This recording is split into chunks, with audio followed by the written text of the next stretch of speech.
Comment développer une confiance en soi inébranlable quand on est entrepreneuse? Alors la confiance en soi, c'est fondamental. Si tu es entrepreneuse aujourd'hui, que ce soit un side business en parallèle de ton salariat ou que ça représente 100% de ton activité, tu le sais comme moi, avoir confiance en soi, c'est le point de départ.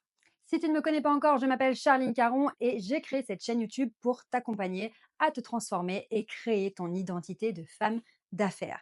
Pour réussir ton entreprise, ton business, tu as besoin de différentes compétences. Il y a d'abord tout l'aspect intérieur, gestion des émotions, mindset, confiance en soi.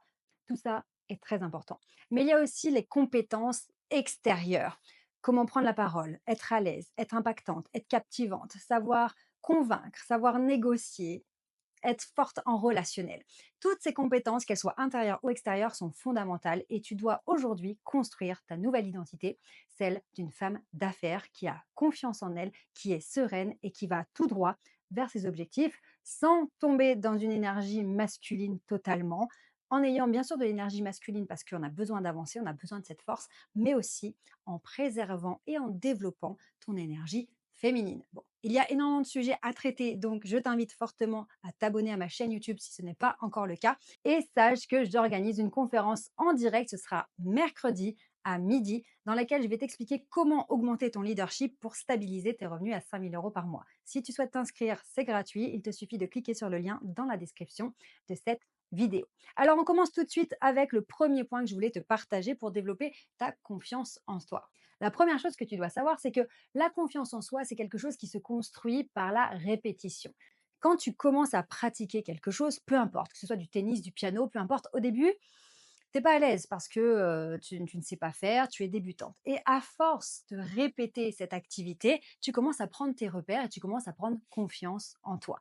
Ce que tu dois comprendre, c'est que tous tes défis aujourd'hui en tant qu'entrepreneuse, ils te font peur parce que c'est dans l'inconnu. Ce sont pour la plupart des choses euh, des attitudes, des comportements, des actions que tu n'as jamais fait avant ou sur lesquelles tu n'es pas encore à l'aise.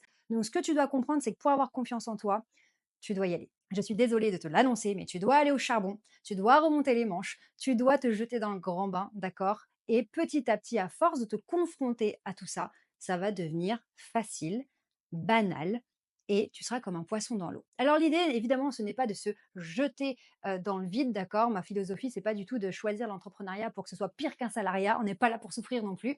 Mais c'est de se dire que, ok, pour l'instant, je suis pas à l'aise, j'ai pas confiance en moi, mais c'est normal, c'est parce que j'ai pas assez pratiqué. Et donc te faire suffisamment confiance pour te dire, pour l'instant, je suis inconfortable, mais c'est normal parce que il y a des mécanismes inconscients de ton cerveau qui t'empêchent d'avancer et t'empêchent de construire cette confiance en toi. Alors quels sont-ils? Le cerveau est là, non pas pour te faire réussir ou te rendre heureuse, mais pour te protéger. D'accord? Donc ton cerveau va détester tout ce qui est nouveau. Tout ce que tu as envie d'essayer, il va t'en dissuader. Non, parce qu'on n'a jamais fait, ça pourrait être dangereux, ça pourrait être un échec. Ton cerveau, il préfère ce qui est bien familier, même si tu es pleine de frustration, de déception et que tu es malheureuse, ton cerveau fera tout pour te laisser dans cet environnement familier, d'accord? Même si c'est toxique, même si c'est malsain. Donc, garde déjà à l'esprit que c'est normal d'avoir peur pour tout ce qui est inconnu. Et puis garde aussi cette phrase qui moi m'aide énormément au quotidien, alors surtout dans mes premières années d'entrepreneuriat, puis ça fait plus de 10 ans que je suis entrepreneuse, et comme je partais vraiment de zéro, j'ai tout appris sur le terrain, donc je te raconte pas les situations humiliantes que j'ai pu vivre, les mauvais choix, les mauvaises prises de décision, qu'est-ce que j'ai raté tellement de choses, mais le côté positif, c'est que j'ai appris énormément quand j'ai été confrontée au terrain toute seule, et c'est bien pour ça aujourd'hui que je vous partage tout ça de mon expérience. Eh bien, dis-toi que tu dois apprendre à être confortable, note bien cette phrase, être confortable dans l'inconfort. Et à partir de là, tu auras une confiance en toi inébranlable. Ça veut dire accepter quelque part que parfois, c'est malaisant. D'accord? C'est gênant. Parfois, on n'est pas confortable dans une situation, mais accepter cet inconfort et en prendre l'habitude. Tout est une question d'habitude. La confiance en soi, c'est de l'habitude. Si aujourd'hui, par exemple, tu n'arrives pas à avoir des conversations facilement avec des inconnus pour évidemment faire connaître tes offres, tes services, etc., c'est parce que tu n'en as pas l'habitude. À partir du moment où tu vas t'autoriser à le faire, tu auras assez confiance en toi pour le faire, eh bien, ça va devenir banal. Ton cerveau va se dire: «Bon, bah, c'est comme d'habitude, on parle encore à des gens, on parle encore de ce qu'on propose, voilà, on rencontre des nouvelles personnes, on envoie des messages privés sur les réseaux sociaux à des inconnus, on fait des lives sur Instagram, on fait des stories, on fait des webinaires, bon, OK, normal. D'accord? Donc la confiance en soi, c'est le premier gros point de cette vidéo. Ça se construit avec la répétition et donc la banalisation de l'action. Avant de passer au point numéro 2 de cette vidéo, je vais te dire que j'ai créé pour toi un test. C'est le test de leadership de l'entrepreneuse. Pour connaître ton niveau de leadership dans ton business, c'est fondamental. Si tu veux être crédible, impactante, que les gens aient envie de te suivre, que tu les inspires, que tu puisses attirer les bons profils à toi, tu dois développer ton leadership. Donc, si tu veux connaître ton niveau de leadership, c'est totalement gratuit, je te l'offre. Et pour télécharger ce test du leadership, c'est très simple, tu cliques sur le lien dans la description de cette vidéo. Deuxième point, donc, pour créer une confiance en toi inébranlable, eh bien, c'est de comprendre que chaque jour, ce qui va compter, c'est de faire un petit pas en dehors de ta zone de confort pour, encore une fois, habituer ton cerveau à faire de nouvelles choses et puis petit à petit faire grandir cette zone de confort. Aujourd'hui, ta zone de confort, peut-être qu'elle est petite comme ça, d'accord? Eh bien, demain, elle sera comme ça, après-demain comme ça. Et petit à petit, dans ton évolution, dans ta transformation de femme d'affaires, eh bien, tu seras très à l'aise dans ta zone de confort. Il faudra vraiment te pousser dans tes retranchements pour que tu sois inconfortable, d'accord? Mais ça ne peut venir que de toi. Quand on est entrepreneuse, quand on veut vivre de son activité, quand on veut devenir une femme d'affaires, on sait que tout part de soi-même. On investit du temps, on investit de l'énergie, on investit de l'argent en soi. Et cette décision, parce que c'est une véritable décision, c'est un véritable choix, de sortir de notre zone de confort ne peut venir que de nous. Alors bien sûr, parfois, il y a des jours, c'est plus simple que d'autres. Parfois, on a ce truc, on est motivé, ça, on y va, on a peur de rien presque, ou en tout cas, on y va, on est courageuse, parce que n'oublie pas qu'il n'y a pas de courage sans peur. Celle-ci aussi, tu peux la noter, il n'y a pas de courage sans peur, d'accord? Donc si tu as peur, c'est normal, et tu es courageuse. Et puis parfois, ce sera plus difficile. Là, c'est une question de mindset et de management intérieur. On aura du mal à se pousser. Et donc là, c'est une question d'autodiscipline, etc. Mais tout ça aussi sont des paramètres que je t'enseigne. Donc pense bien à t'abonner à la chaîne si tu vas voir tous mes conseils. Le troisième conseil de cette vidéo, très important, le travail aussi dans l'académie, puisque tu ne le sais peut-être pas, mais j'ai créé la Ster Academy. Donc c'est une académie en ligne et en présentiel, puisque maintenant on organise chaque trimestre un séminaire pour les membres de l'académie.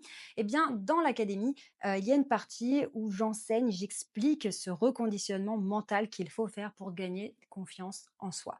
Il y a toute une partie consciente de ton cerveau, tu vois, où tu sais de quoi tu as peur, tu connais tes freins, tes résistances, voilà, c'est officiel. Ok.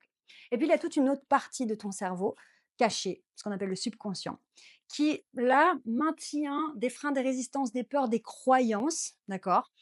Une croyance, si je peux prendre un exemple, ce serait, bah, quand je vais me rendre visible sur les réseaux sociaux, les gens vont se moquer de moi ou ma famille va se moquer de moi. Voilà, ça, c'est une croyance et ça te bloque. Mais quand elle est dans le subconscient, c'est que tu n'en as pas conscience, toi, au quotidien. Si je te pose la question, tu vas me dire: «Bah, non, il y a rien qui me bloque, ouais, c'est juste que j'ai pas le temps» ou «Tu sais, les réseaux sociaux, c'est pas trop mon truc, oh, les trucs d'influenceuses, voilà». Donc officiellement, tu vas me sortir des versions auxquelles tu crois parce que la vraie raison, elle est là. Elle est dans ton subconscient, d'accord? Mais toi, tu n'y as pas accès. Donc, ce troisième point de cette vidéo pour te dire qu'il y a tout un travail à faire sur le subconscient, notamment en écoutant des affirmations, dans des états de relaxation très profonds. Donc, peut-être que tu connais tout ce qui est hypnose, méditation, etc. J'en parle donc au sein de l'académie en plus de toutes ces compétences pratico-pratiques, que ce soit compétences intérieures ou extérieures. On parle aussi de cet aspect subconscient parce qu'il est fondamental. Peut-être qu'aujourd'hui, tu as besoin de reconditionner ton cerveau pour pouvoir te sentir forte de l'intérieur, mais d'une manière profonde, puissante. D'accord? Qu'il n'y ait plus des broutilles qui viennent te déstabiliser. Un exemple, si tu as un commentaire désagréable, négatif sur les réseaux sociaux, que ça ne vienne plus te transpercer. D'accord? Que tu lises ce commentaire et tu dis bah c'est vraiment dommage, la personne elle a rien compris à ce que je dis ou à ce que je fais, ou elle me prend pour quelqu'un d'autre, elle me prend pour une personne arrogante, bon bah tant pis pour elle. Si aujourd'hui, quand tu as ce genre de commentaires ou si seulement tu appréhendes ce genre de commentaires, ça te met dans tous tes états, c'est qu'il y a véritablement des choses à travailler en toi pour venir construire cette confiance en toi. Bien sûr que c'est lié à plein d'autres choses. On en reparle sur cette chaîne, donc pense bien à t'abonner parce que sinon cette vidéo va durer des heures et des jours. Donc pense bien à t'abonner à la chaîne pour avoir tous mes conseils et pouvoir être mise au courant quand je sors de nouvelles vidéos. Inscris-toi à ma prochaine conférence, c'est mercredi à midi. Je vais vraiment t'expliquer comment augmenter ton leadership pour stabiliser tes revenus à 5 000 € par mois, voire plus, parce qu'évidemment, il n'y a pas de limite à la réussite. Et télécharge ton test du leadership de l'entrepreneuse qui est totalement gratuit. Profites-en. Clique sur le lien dans la description de cette vidéo. On se retrouve tout de suite pour une nouvelle vidéo et surtout, n'oublie jamais que tu mérites de réussir.